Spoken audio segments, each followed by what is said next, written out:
Nurses are all wrapped up into one thing. They're educators, they're care providers, they're social workers, they're your best friend. It takes a very special person to be a very special nurse. You're always there when someone needs you. You work your magic quietly. This is my baby sister's doll. This is what my baby sister looks like. Courtney is my 4th child. She's going to be 2 next month. Her stomach and her intestines do not function the way they should. She's not perfect. She has these things so she can breathe or eat, and that's how she is in her life. One of the nurses who's been, like, there for me is Julie. She told me about all these lines and what they're all about. After she explained it, I thought it was okay. That was Julie's idea, was to help her understand in ways that she could understand. The nurse, Julie, she taught me about to not be scared and not to be worried.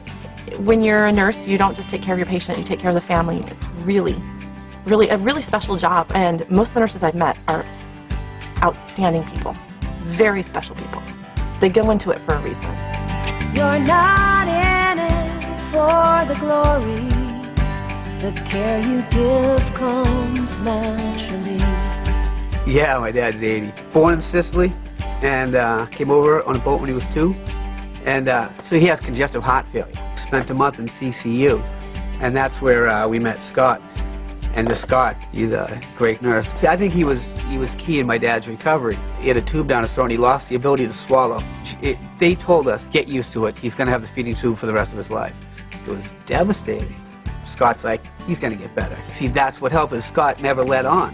And he would have him practice swallowing before the speech therapist would come. Scott would get him to swallow, would put his finger in his throat, keep getting him to practice. He's like, Jack, you want that ice cream? He'd dangle that carrot. You want that ice cream? You have to swallow. I think that was pivotal because eventually he did pass the test. And the first day that he was able to eat ice cream, Scott brought in a big tub of chocolate ice cream. Remember, I wanted some chocolate ice cream and he brought it to me. And my dad's eyes lit up. Me and my brother, my sister in there, we just lost it. It was just one of the greatest moments. I'll never forget that. Now my dad's at home. And, you know, Scott had everything to do with that. I'm so thankful for Scott. He's a dying for chocolate ice cream. He took a traumatic situation and not only made it manageable, but made it quite pleasant at times. He's a great guy. I had to go in for surgery for scoliosis in my back. I had a pretty severe curvature. I was 15. First time I was in the hospital. It hurt terribly when they moved me because I had stitches completely up my back, up and down my back. And I started feeling pain. I thought this was what I was going to feel the rest of my life, you know.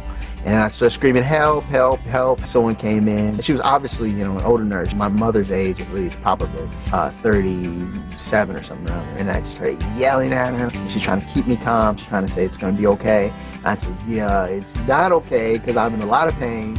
I need some more medicine. And she said, well, you know, it's going to kick in a little bit. You got to give it time. But she was really sweet and stuff like that. And she like, you know, go to my arms. She'd give a little squeeze and things like that. And she was saying that, you know, it's going to be taller. And that was a plus.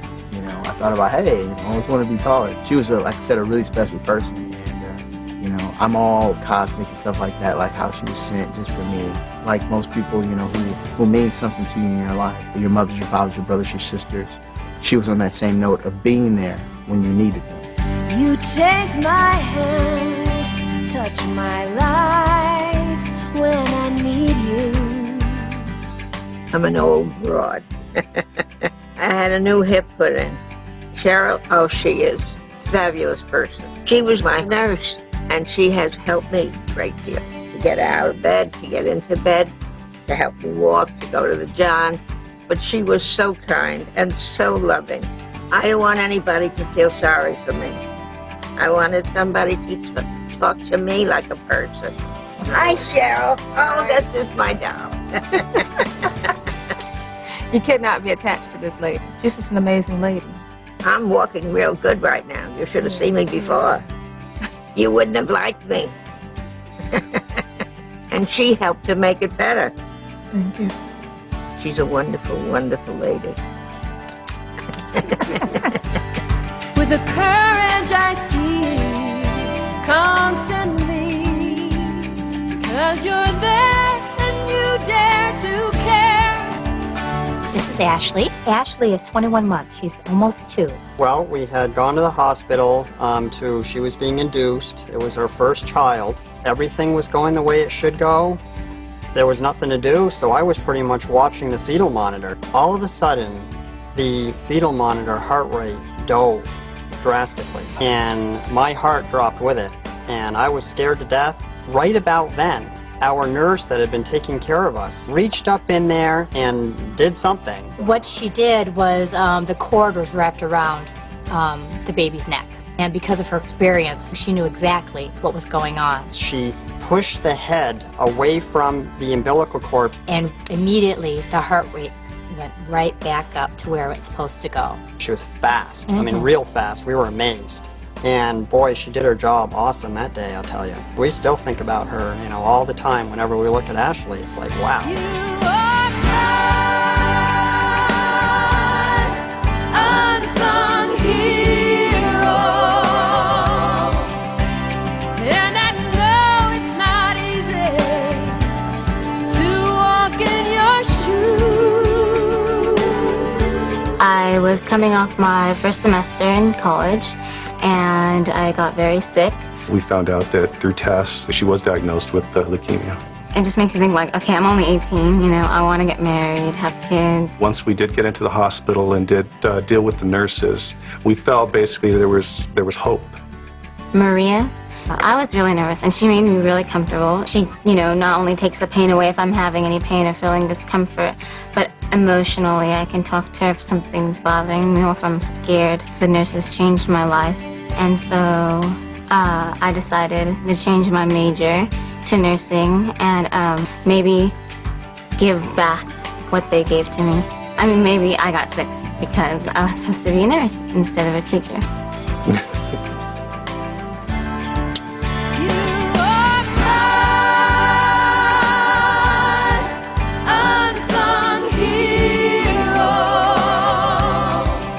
Tanner was diagnosed almost a little over a year ago with urine sarcoma, which is a cancer of the bone. She did really well. She was one of our kids who got very lucky. It was very overwhelming for all of us.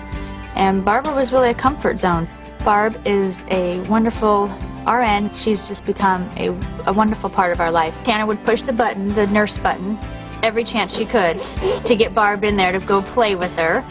I think it makes Tanner feel secure because Barb was always there. Tanner thought she was the only patient in the hospital for Barb, so.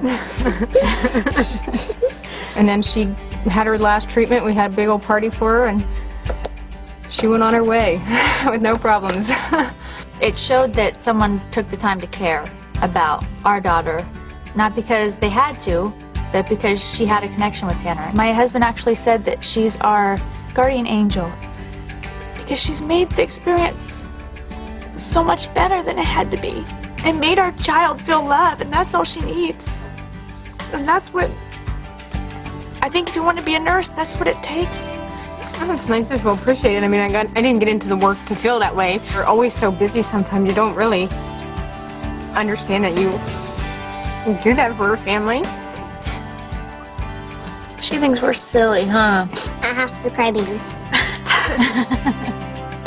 Because they cry all the time. She's a wonderful person.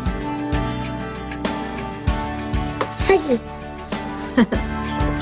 You are my unsung hero,